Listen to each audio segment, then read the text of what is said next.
Hello and welcome to In the Crease with Karl Moeglein. I am your host, Karl Moeglein.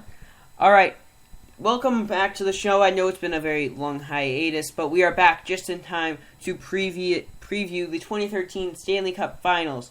The 2013 Stanley Cup Finals, it pits the 4 seed in the Eastern Conference, the Boston Bruins, against the number 1 seed in the Western Conference, as well as the President Trophy winning Chicago Blackhawks. 3 years ago, Chicago won the Cup. The next year in 2011, the Bruins were the champions, so this is a matchup of 2 previous champions. Of course, coming out of the conference finals were the previous 4 winners of the NHL, so it was a guarantee for a repeat victor. Alright, let's look at the path to the Cup for both of these teams. Chicago has had home ice all the way through, and they started out by playing Minnesota. They won that series in 5. That was in the Western Conference quarterfinals.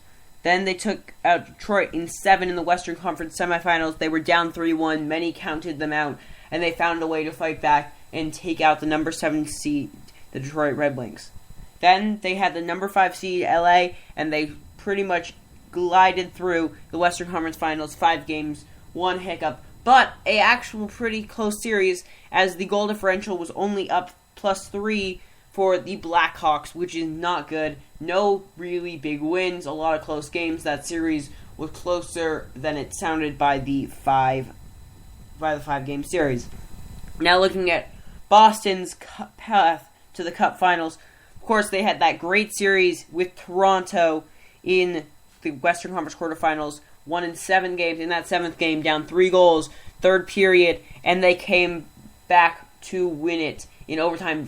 That was the biggest win, and they've only lost 1 game since. That was in New York, and that was in a Game 4, and then they won the next game, and that was only a 5-game series in the Western Conference Finals, semifinals, and then in Pittsburgh in 4 games, Western Conference Finals, and that was an easy series for them. And this Bruins team has been hot off that last win in Toronto.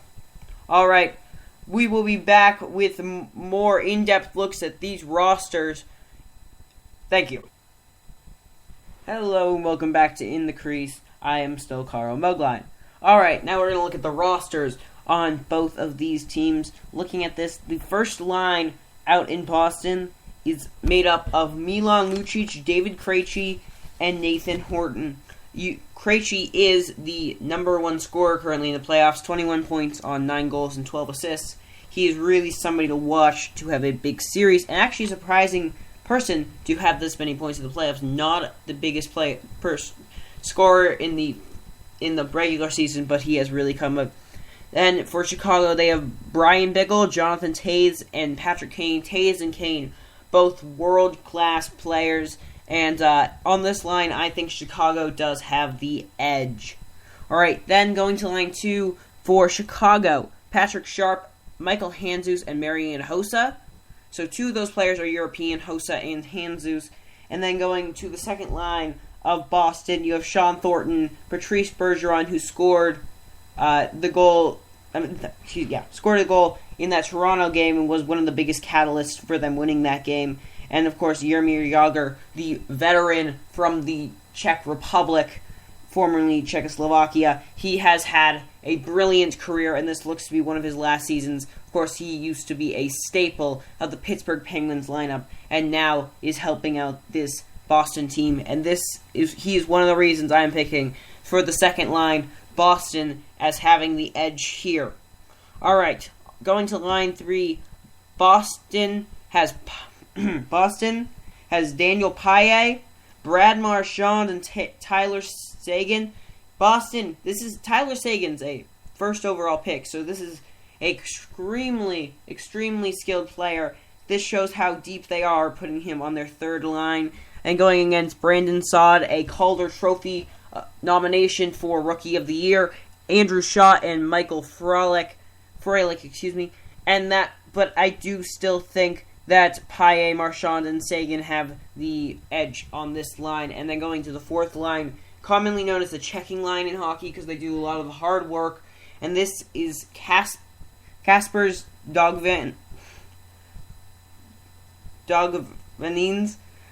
Chris Kelly, and Rich Peverley versus Victor Stahlberg, David Boland, and Jamal Mayers.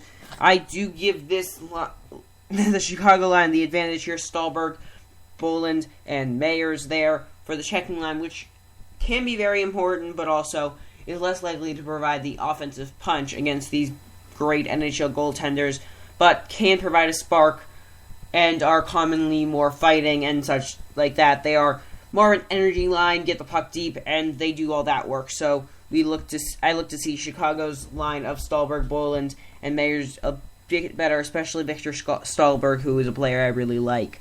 Going to the D lines. All right, so you've got Zdeno Chara and Dennis Seidenberg versus Duncan Keith and Johnny Aduya. These are both really good lines, but of course, Zdeno Chara may be the best defenseman in the world, and I think he really is the reason that this line is better and is one of the biggest factors in trying to shut down Jonathan Toews and Patrick Kane, and I think he's up to it. I think this line can shut down that top line of Chicago, and that's a big thing for Boston. Going into the second D lines, you have Nicklas Hjalmarsson and Brent Seabrook taking on Johnny Boychuk and Matt Bartkowski.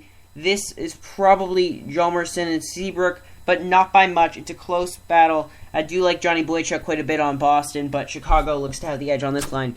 Going to the third defensive pairing, Andrew Ference and Dougie Hamilton taking on Michael Roosevelt and Nick Leddy. This could be a very close one. Basically even, but might give it the edge slightly to Boston with Andrew Ference and Dougie Hamilton.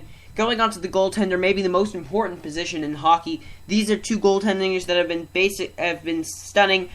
Tuukka Rask for Boston, 1.75 goals against average. Crawford, just a tick below that, 1.74 goals against average. And the .943 save percentage for Rask, better than the .935 save percentage for Crawford. But again, very good goalies, very close. Regular season, again, almost split even. But for this one, I'm going to have to barely give it to Rask just on the place. He's been playing recently. He had a shutout in his last game, and he shut down Sidney Crosby of Guinea Malkin. He has been absolutely outstanding, and I look for Tuukka Rask to be the better goaltender in the series, and one of the reasons that Boston has a good chance in this one. And this, well, thank you for listening to that, and when we get back, I will announce my pick for the Conn Smythe Trophy for the playoff MVP, and of course my pick for the Stanley Cup winner. Hello, and welcome back to In the Crease. I'm still your host, Karl Moeglein, and here we go. We're going to look at my Conn Smythe Trophy pick, Tuukka Rask. He is the goalie for the Boston Bruins, as I've previously talked about his wonderful stats, and he is having a great playoffs. Interesting thing with Tuukka Rask, he spent a couple years as the backup for the Boston Bruins behind Tim Thomas, but this year Tim Thomas has chosen to take a year off, and so Tuukka Rask has been thrust in. This happened a couple years ago as well, so this is not the first time Tuukka Rask has been a starter, but Tim Thomas has been traded away now to the New York Islanders, at least his rights, which means Tuukka Rask is officially going to be Boston's goalie, and I think they really do believe in him after having an outstanding season in Boston, leading them to where they were at the number 4 seed, and actually probably were the second or third best team in the conference, just with the current NHL playoff system, with the 3 division winners getting the top 3 seeds, kind of put Boston in a harder position there, but they did make it, of course, this far, proving they really are a great team. All right, now let's go. First, my Game 1 pick tonight, I think Boston will take it, even though it is in Chicago. I think Boston has the advantage. Look for Zdeno Chara to have a big game there. I feel he will have a big impact, and I think he can shut down Toews and Kane. And I look for Jaromir Jagr to come back into the Stanley Cup final spotlight that he's proven he loves, and win another Stanley Cup final game on the way to winning a cup, and that shows my pick for the Stanley Cup finals. I have Boston in 5. Many of you may say that's a really short series. Boston, Chicago is such a great team. 5 games. 5 out of 7, 5 games of the 7 games, but I really think that Boston, who's lost 1 game in their last 2 series, and with Tuukka Rask, the way he's playing, with this whole team, they're just gelling insanely well, and showing how Chicago really has not done as well against, especially I look at the Red Wings series, which Red Wings are not a great team. That took them 7. They went down 3-1. And you can see how Boston, even though they were down to Toronto, they did come back, and that was the first round. I think Boston is going to take that. All right, we're going to have, after the Game 1, on Friday, we will have our another in the Crease, and that will be previewing Game 2 and looking at Game 1 and how that went. But this has been In the Crease. Till next time, I am Karl Moeglein. Thank you.